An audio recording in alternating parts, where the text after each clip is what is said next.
কথা হচ্ছে বাংলাদেশে 3.5 লাখ মসজিদ আছে। অধিকাংশ মসজিদ স্থানীয় জনগণ কর্তৃক পরিচালিত। এগুলো ধর্ম মন্ত্রণালয়ের কোনো নিয়ন্ত্রণ নাই। এগুলো পাবলিকলি এস্টাবলিশড, পাবলিকলি ম্যানেজড।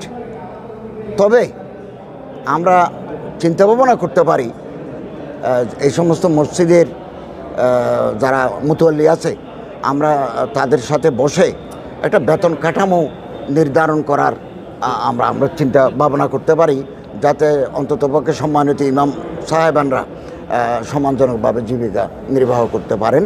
এটা করতে পারে। আর সবচেয়ে বেশি ভালো হবে, আমরা উদ্যোগ নিয়েছি, বিভিন্ন জেলা প্রশাসকদেরকে আমরা চিঠি লিখেছি যে আপনার এলাকায় কতটা মসজিদ আছে, এই মসজিদগুলোর মালিকানা কার, এখানে কোনো ওয়াকফ সম্পত্তি আছে কিনা।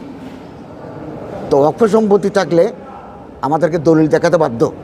ওয়াকফ সম্পত্তি থাকলে এগুলো আমরা ওয়াকফ প্রশাসনের আওতায় নিয়ে আসবো, তখন আমরা বেতন কাঠামো নির্ধারণ করতে পারবো।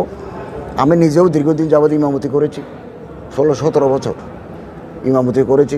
আরও প্রায় আলেম ওলামারা মাদ্রাসায় যারা পড়াচ্ছেন তারা কোনো না কোনো মসজিদের খতিব ইমাম আছেন। বেতন কাঠামো কত এগুলো আমাদের জানা আছে, আমরা আন্তরিকভাবে চেষ্টা করব।